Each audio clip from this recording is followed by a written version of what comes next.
Hello student, this is the best time for all the student how to gain and how to learn.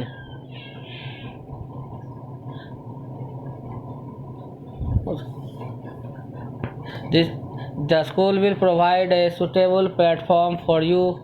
That is your great opportunity to study and learn. Now I am going to teach the topic regarding you. The exercise is 4. The topic name is metal and non-metal. Part number 4. Now I am going to teach the topic name is novel on inert metal. Some metal. Well, first of all, we know about novel on inert metal. The metal which are not reactive in nature, that are known as, which do not combine with any gases, any substances, that due to which, that means that are unreactive in nature, that metal are called novel metal.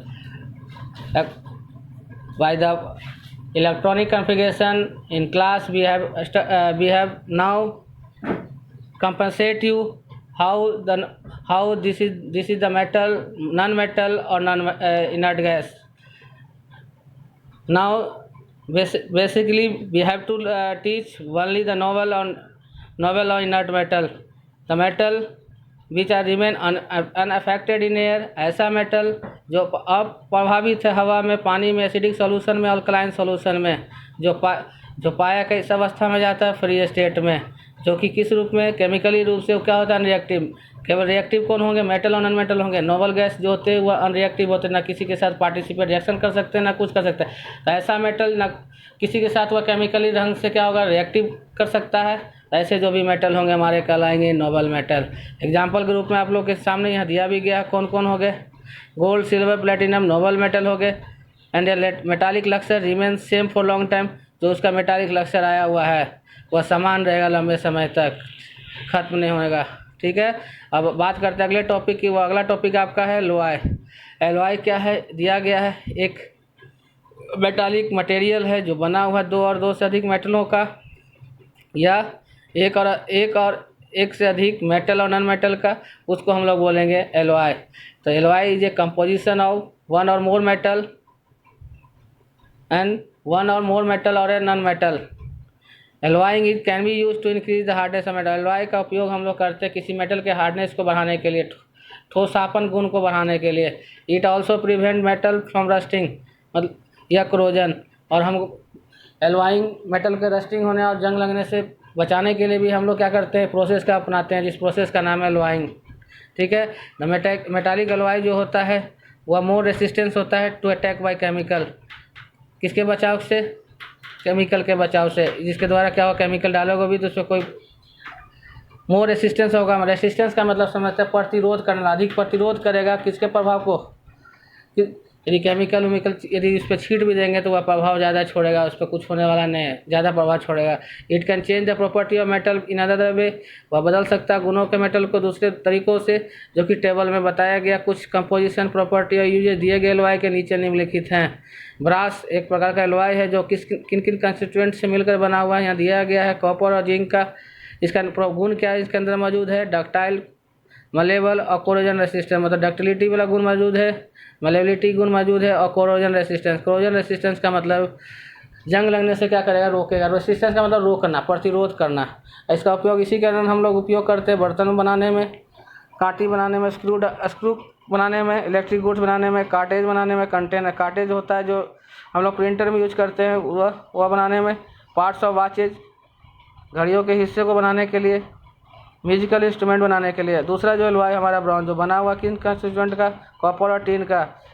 और गुण जो मौजूद होता है bronze के अंदर, hard, corrosion resistant, मतलब ठोस भी होता है, और जंग लगने से क्या करेगा, रोकेगा.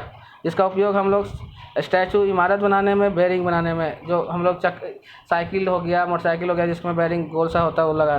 ड्यूरालुमिन अब पढ़ेंगे एलॉय. जो ड्यूरालुमिन जो है किन किन कंस्टिट्यूएंट से मिलकर बना हुआ, एल्युमिनियम, कॉपर, मैग्नीशियम, मैग्नीज, 4 मेटलों से मिलने से बना हुआ ड्यूरालुमिन. और ड्यूरालुमिन जो होता है हल्का भी होता है, स्ट्रॉन्ग मजबूत भी होता है, डक्टाइल भी होता है, जंग प्रतिरोधक गुण भी होता है इसके अंदर।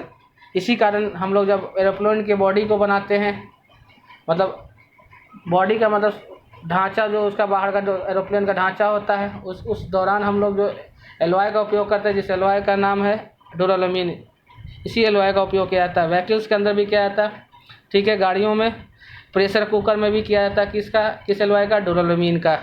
अब अगली बात करते हैं एलॉय की, हुआ जर्मन सिल्वर, जो बना किन किन का स्टूडेंट से है?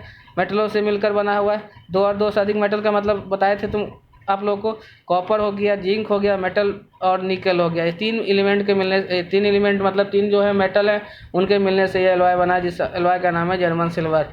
जो हाई इलेक्ट्रिकल रेसिस्टेंस है, मतलब ज़्यादा मात्रा में यदि बिजली भी चला जाएगा तो वह प्रतिरोध कर लेगा, उसको कुछ होगा नहीं।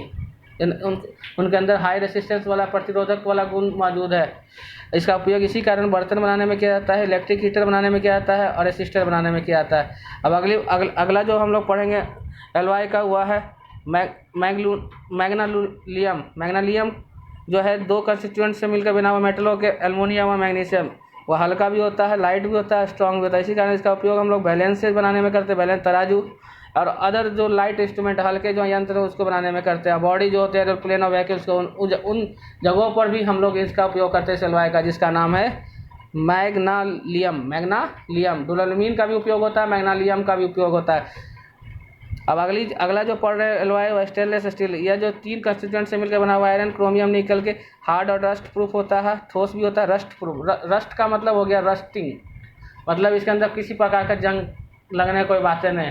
जब वाटर प्रूफ हो गया, वाटर मतलब पानी जब पड़ता है, जैसे वाटर प्रूफ पहनते हैं, वाटर जैकेट, उसमें पानी नहीं घुसता है, उसी प्रकार ये रस्ट प्रूफ होता है, मतलब किसी प्रकार जंग इसमें लगने वाला बात ही नहीं स्टेनलेस स्टील में।